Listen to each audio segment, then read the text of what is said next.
Pak ditë më parë, në fshatin Okshatin të njësisë administrative Shupendz, është zbuluar një rast i sëmundjes së rënd te bagëtitë e imta në fund të muajit mars, siç është murtaja.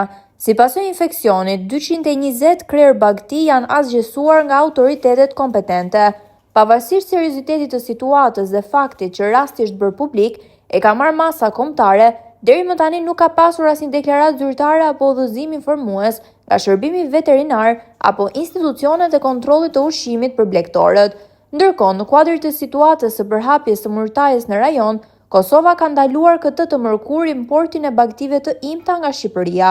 Megjithatë, sipas fermerëve dhe specialistëve, në vend mungojnë ende masat parandaluese dhe komunikimi institucional. Situatën të ngjashme a regjistruar edhe vitin e kaluar në qarkun e Dibrës, ku qindra krerë bagëti u asgjësuan për shkak të infeksionit. Specialistët apelojnë për masa urgjente, izolim të vatrave dhe ndalim të lëvizjes së bagëtive nga zonat e prekura për të shmangur përhapjen e mëtejshme të sëmundjes.